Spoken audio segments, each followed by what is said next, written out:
So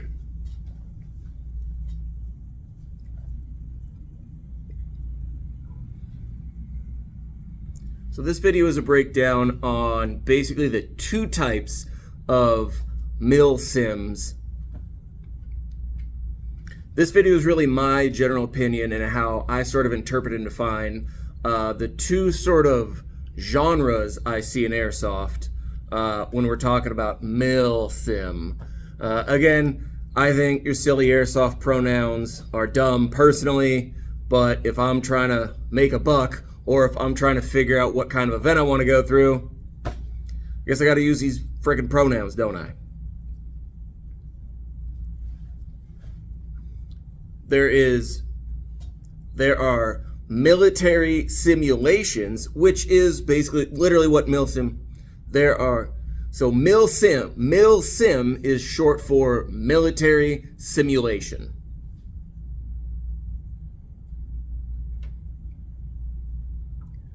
I've really only seen 3 events adhere to this style. That's Milsim West, Real Sim, which is pretty much just like, I think they only do like 3 events per year, but it's basically Milsim West, but more modern and NATO-centric. And then whoever runs Red Divide in, I think it's Virginia, West Virginia, somewhere on the East Coast, but that's it.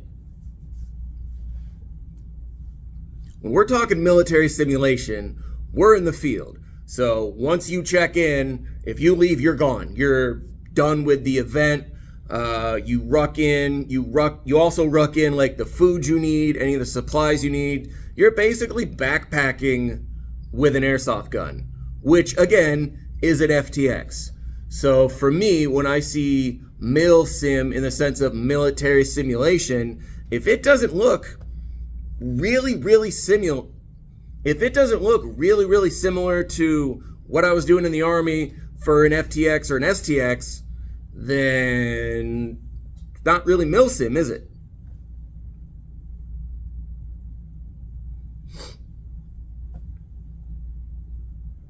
The other is more of a airsoft jargon term of Milsim, which is usually what you're seeing maybe 70 to 80% of events doing. It's not military simulation, it's Milsim.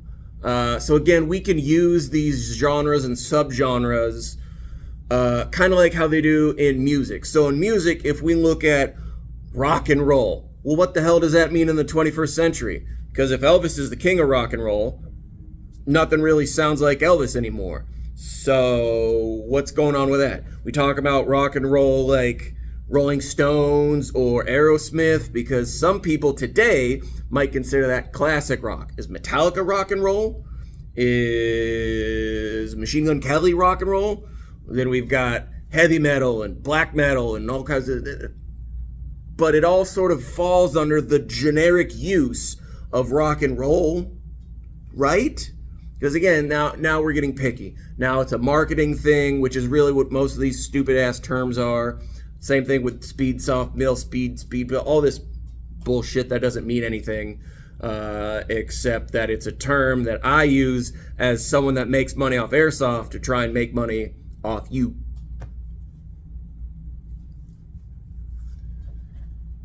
The usage of the term Milsim the use of the term Milsim generally means it has some sort of higher level of value than what you're doing on a normal public play field.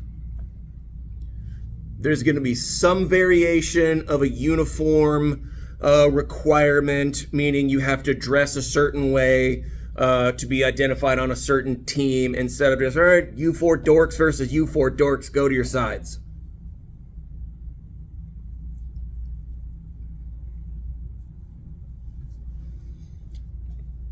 In this vague description of Milsim, when we're using Milsim as the term, in this usage of the word Milsim, we're basically using anything to define a higher than. This is more like your OP Lion Claws or Desert Fox events, or do like anything I'll do at Combat Zone typically. So now we sort of, because if you can wear a flannel shirt, you're not simulating being in the military. Contractor sim isn't Milsim. Contractors are not part of the military. That's why they are literally called contractors. In the military simulations, you usually have some sort of government or nation's armed forces versus another government or nation's armed forces, even if they're fictitious nations. So you look at Desert Fox events, Battle for LA. So you look at Desert Fox events, you have it's Corporal Wars. So you look at Desert Fox events, that's not a Milsim, that's just a big... So you look at Desert Fox events. Josh will tell you that's not a Milsim. That's just a big-ass airsoft event. What's Milsim about it? It's a company. What's Milsim about it? It is a... What aspect of a Desert Fox event simulates being in the military? If they're two private companies, the Texas Southern Syndicate and the Eastern Royal Trading thing. Those aren't government fighting forces. Those aren't armed forces. That's Corporal Wars. You look at what I did a few months back for Yellow Rocks. Again, Corporal Wars. That was a gold mining company versus a small town militia.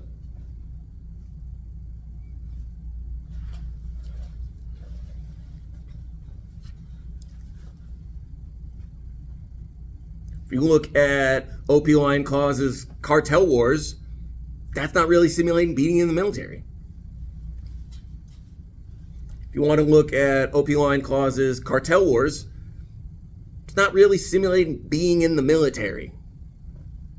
Again, for me, in order for something to be military simulation, both factions need to simulate being a part of a government-sanctioned or a nation's armed forces. Now, there's nothing wrong with this. It's not like, oh, this has to be the certain... No, dude, this is all my personal opinion. So, like, dudes love going to OP Lion Claws, like that high cast, that thing... Operation Scalpel, the thing they're doing up in Reno. Go for it. Looks like fun. Like, oh, I'm going to a Milsim. I'm going to Operation Scalpel. Scalpel? Scalpel? Scalpel. Is that simulating being in the military? Not to me. Not my personal definition. Or you look at...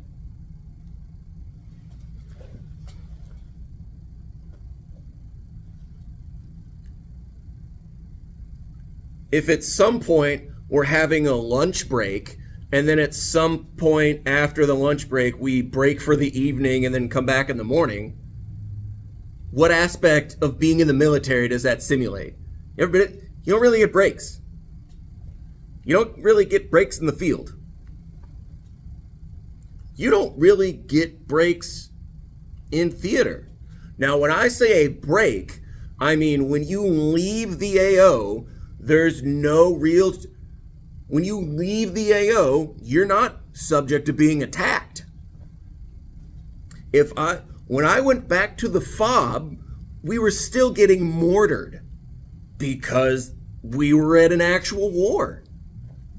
That's why at Milsim West, if you're Sec Force crap, you're gonna get squashed in the middle of the night, and it's gonna be really fun.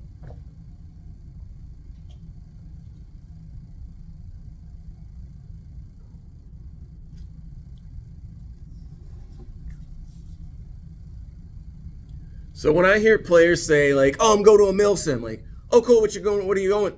So when I was hearing players say like, "Oh, hey, I'm going to that Milsim that you're putting on," like, what Milsim am I putting on? "Oh, Yellow Rocks." Like, "Oh, you think that's a Milsim? Okay, well, to me, I didn't write it up as a Milsim. I just wrote it as a big ass fun airsoft event. So, okay, cool, yeah, see you there." In the back of my mind, like, putting a Why? Yellow Rocks isn't a Milsim. You crazy? The only kind of the closest thing I do to military simulation is Homefront, where that's basically NATO versus Rust 4. And I ripped off a lot of Milsim West, and I copied a lot of Josh's Milsim West stuff for that event. Even that is one day.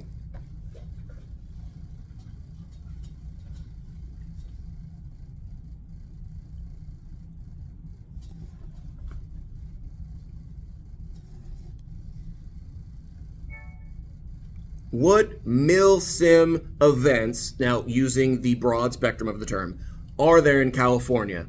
OP Lion Claws does events in Reno. They do the one coming up usually about every summer in Reno, and they do a couple sporadic ones. I think they do 2 at Victorville, and then like 1 or 2 down in the LA area. If you're up north, up here in Northern California, you're hosed.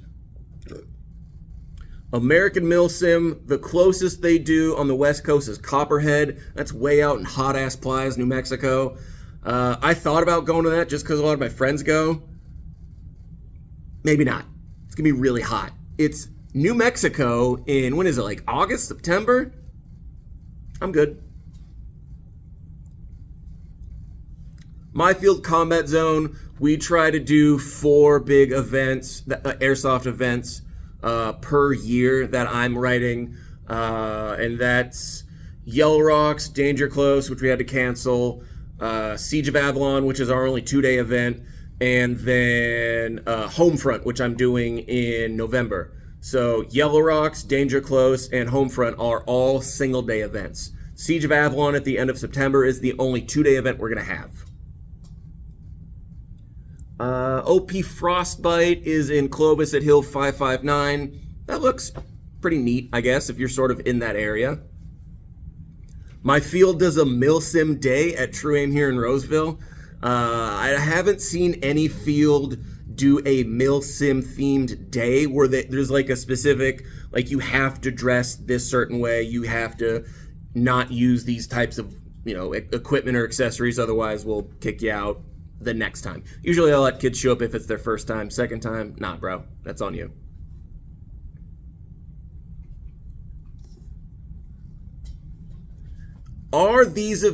Is an event worth the money? It is not uncommon for an event production, for an event company, or I'll just say for a company, to book some sort of event that's not affiliated with an airsoft field, maybe like an old rundown warehouse or something like that. Charge $40 to $100 depending on how long they're doing it.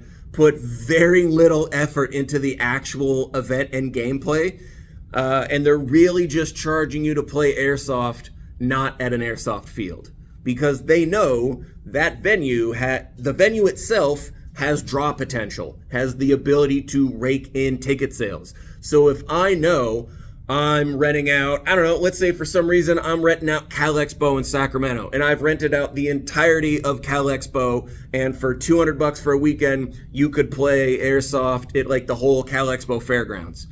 I know that's a really unique event. So why would I need to really invest a bunch of really specific niche details and gameplay mechanics and all this stuff when I know I don't have to, because the venue itself, because of its uniqueness, is going to draw in a bunch of ticket sales. No one's going to go, I didn't want to play at Cal Expo, bro, until I saw he had this one prop, blah, blah, blah. That really doesn't happen in the industry. You can look at all these other unique events and all these companies putting on the events at these unique AOs. What are they? I mean, most of them are just kind of a glorified TDM, or just like a simple, find this thing and take it here and pay me.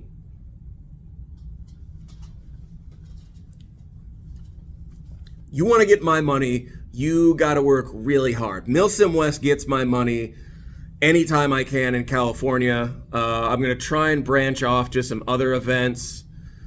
Sort of getting an apartment with my girlfriend sometime soon, so that might not happen this year. What have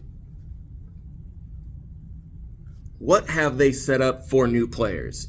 Is there what have they set up for new players? If you look at what Milsim West does, they have obviously their rules online, which is entry level standard for any event. They have all the rules posted online. But if you really want to get into the nitty gritty of the specifics of what's going on, you have to join the event specific Facebook group. That's where dudes are posting like question and answers and all this other really, really cool stuff. And on top of that, they have specifically selected instructor cadre, like platoon leaders, platoon sergeants, that are literally being paid to hold your fucking hand through the event the whole weekend.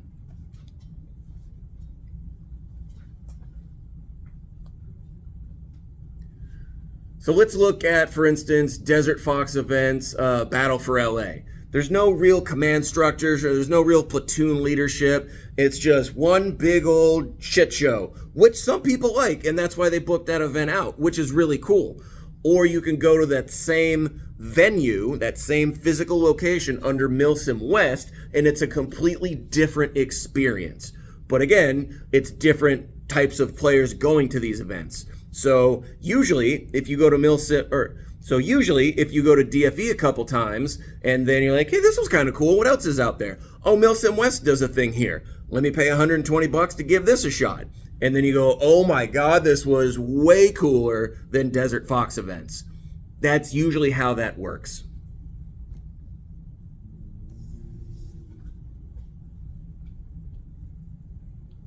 But you'll have events that will just post out like the basic mandatory rule set, FPS, safety equipment, where you can and can't go, shit like that. And then you don't find out any information until you show up. You don't know who your leadership is. You don't know who to report to for stuff. They're just like, all right, Chrono here, and go in your faction, they're over there. And your commander goes, all right, you guys, you're going to go attack that way all day. You guys, you're going to attack that way all day.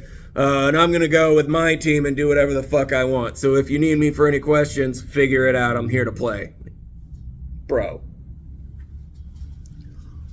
Or you'll have events with like really organized command structure where you're only doing platoon or maybe squad level movements, but it's briefed out. Everyone knows what's going on, or everyone should know what's going on.